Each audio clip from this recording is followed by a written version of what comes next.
Olá pessoal, hoje é dia 22 de maio, dia de Santa Rita de Cássia. Eu vim falar um pouquinho para vocês sobre a devoção a essa santa.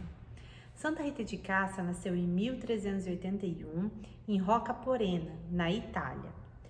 Enquanto menina ainda, ela já foi apresentada, a devoção a Jesus, a cruz e a Nossa Senhora. Seus pais eram muito religiosos e guiaram Santa Rita na sua infância à mesma devoção. Também seus pais eram muito caridosos, muito humildes, conhecidos por sua caridade na região, no vilarejozinho que Santa Rita morava, porque era um lugar com poucas pessoas. E eles eram muito, embora não tinham posses, eram muito conhecidos por serem pessoas muito caridosas e humildes. E Santa Rita cresceu vendo seus pais serem assim e a devoção a Cristo.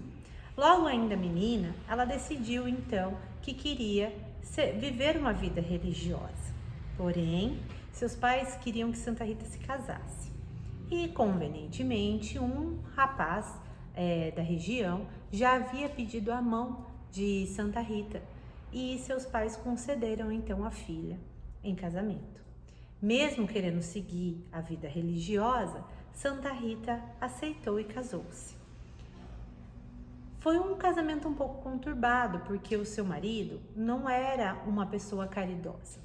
Ele era muito grosseiro, não permitia que Santa Rita nem mesmo ia às missas. Embora ela vivia uma vida religiosa, muito devota, até para ir à missa, Santa Rita tinha que pedir permissão para o seu marido. O que mostra para nós toda a humildade dela dentro do seu casamento. Por isso também ela é considerada a patrona das esposas, dos casamentos, das famílias. Durante a vida de casamento de Santa Rita, todo o seu casamento, Santa Rita sempre foi muito compreensiva e muito paciente com seu esposo. E essa paciência, essa compreensão fez com que seu esposo se convertesse. Para entender bem a história do casamento de Santa Rita, do matrimônio de Santa Rita, primeiro a gente tem que ter em mente que naquela época havia muita rivalidade entre as famílias. E essas rivalidades eram levadas até mesmo à morte das famílias rivais.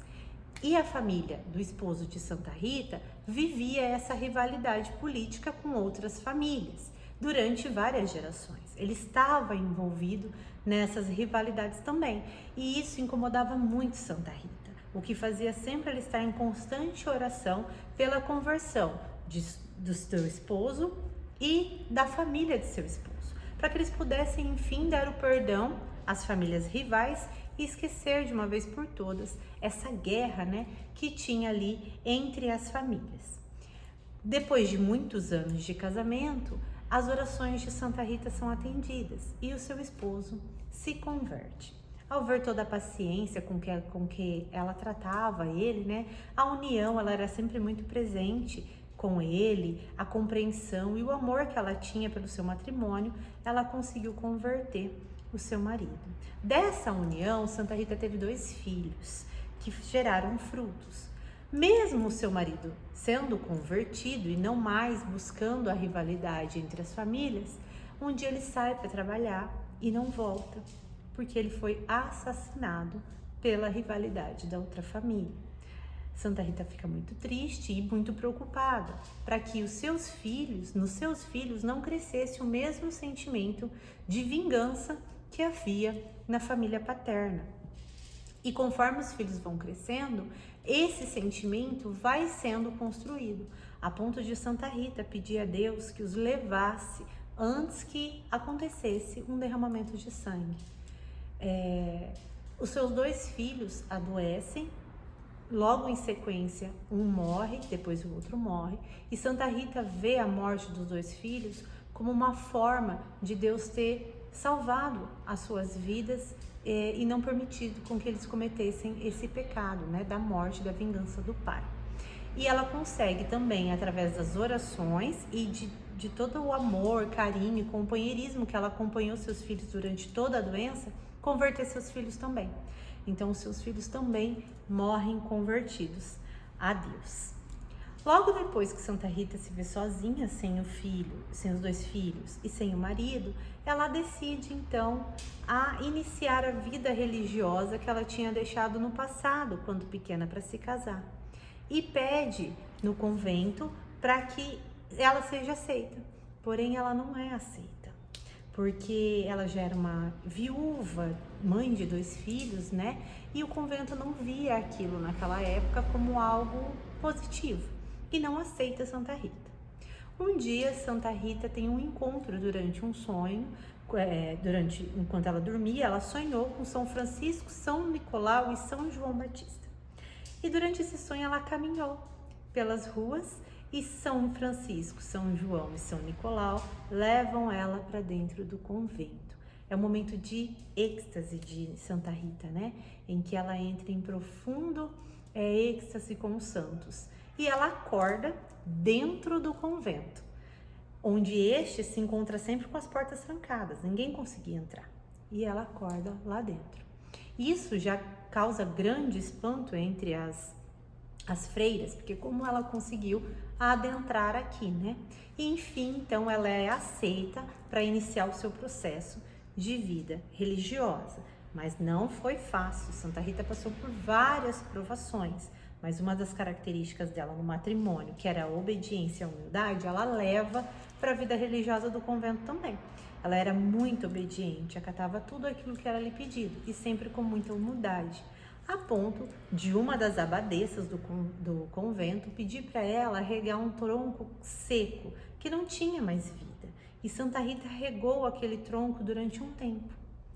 Logo depois de um tempo, o tronco floriu. Era uma videira que até hoje dá lindos frutos. E é considerado um dos primeiros milagres de Santa Rita, né? Da onde não havia vida, criou-se vida através da sua obediência e humildade. E a partir daí, Santa Rita então tem a sua vida religiosa, vive no convento. E um dia, especificamente em 1432, Santa Rita estava em profunda oração. E ela, muito adoradora da Santa Cruz, por isso que ela vem com a cruz junto dela, pediu a Deus para que ela pudesse viver a paixão de Cristo, um pouco da paixão de Cristo. E Deus permitiu a ela um espinho de sua coroa, que foi cravado em sua testa. E a partir daí, nasce, né? Mostra-se a evidência de uma das chagas de Cristo na testa de Santa Rita, que sangrava e doía muito. Santa Rita permaneceu durante 15 anos com essa chaga em sua cabeça, até a sua morte. Quando ela falece, essa chaga desaparece. Um ponto muito interessante, e aí a gente vai entender no finalzinho da vida de Santa Rita, porque ela é conhecida também, além de patrona das famílias, santa das causas impossíveis, também de Santa das Rosas, está justamente no momento de sua morte. Quando Santa Rita, já convalescente, está à beira da morte, os sinos do convento tocam misteriosamente, sem que ninguém havia tocado. É um dos sinais. Outro sinal que é dado no momento da sua morte é um exalar de rosas que todos sentiam, inclusive que se sente até hoje quando visita-se seu túmulo. Santa Rita não foi enterrada, o seu corpo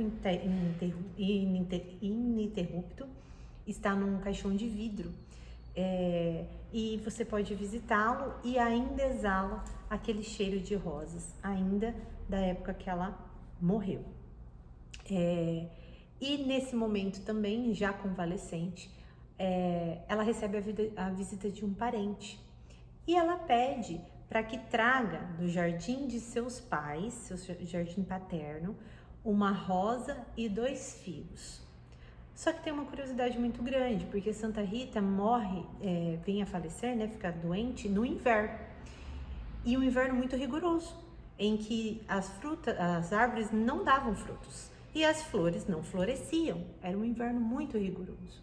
Quando ela faz esse pedido, eles acham muito estranho, mas atendem ao pedido dela. E ao chegar no jardim da casa dos pais, a figueira tinha frutos e o jardim tinha rosas. E assim é levado até a ela. E para Santa Rita, esses 2 filhos e essa rosa era uma resposta de Deus pelo perdão e conversão de seus 2 filhos e de seu marido. Então é muito linda essa história, né? Que mesmo na hora da morte, Santa Rita ainda não esquece da sua família, né? De seu marido e de seus 2 filhos. E Deus mostra para ela sobre a sua misericórdia a respeito da sua família tão querida, pelo qual ela passou anos e anos em profunda oração. Então Santa Rita tem uma história com diversos milagres. Durante a sua vida, muitos momentos de expressão de fé que levam a gente a refletir e buscar nela consolo, né, para as nossas dificuldades diárias. Para quem é esposa, consolo para o casamento; para a mãe, consolo para os filhos, consolo e direção. E para nós cristãos, busca, né, o caminho que ela seguiu, a adoração a Santa Cruz, a Cristo. E para finalizar, eu vou fazer uma oração de Santa Rita, que é a oração a Santa Rita, que é uma oração muito bonita e que deve ser feita sempre que estivermos diante da imagem. Acompanhem comigo. Deus, nosso Pai e amigo, sois o Criador e o Conservador da vida e do mundo.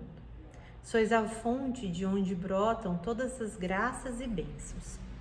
Abençoai vossos filhos, que confiantes vos dirigem esta prece, pela intercessão de Santa Rita de Cássia.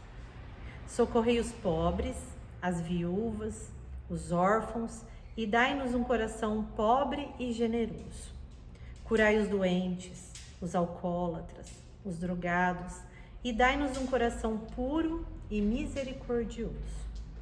Confortai os aflitos, convertei os pecadores, iluminai os que andam nas trevas do erro, da ignorância e da mentira, e dai-nos um coração sábio e verdadeiro. Abençoai nossas famílias, nossos amigos, os que conosco trabalham e todos aqueles por quem somos obrigados a rezar, e dai-nos um coração justo e fraterno. Ajudai-nos em todas as nossas dificuldades, para que levemos uma vida digna de vocação cristã e construamos um mundo que seja sinal do vosso reino. Rogai por nós, Santa Rita de Cássia, para que sejamos dignos das promessas de Cristo. Oremos. Ó Deus, nosso Pai, Santa Rita correspondeu plenamente às vossas graças e imitou de tal modo o vosso Filho, no perdão e no amor aos inimigos, que mereceu trazer em seu coração e em sua fronte os sinais da paixão. Concedei-nos por sua intercessão e exemplo, que amemos a vós de todo o coração e aos irmãos com que a mais perfeita caridade, a fim de recebermos um dia a recompensa prometida no Evangelho. Por Cristo Jesus, nosso Senhor. Amém. Então, que nesse dia de Santa Rita, nós possamos converter o nosso coração, sermos humildes, caridosos como ela foi, repartindo seus bens após a morte de seus filhos e seu marido. Viver uma vida em Cristo como ela viveu, adorarmos a cruz como ela adorava e entregarmos até a hora de nossa morte no caminho de Jesus. Amém? Até breve.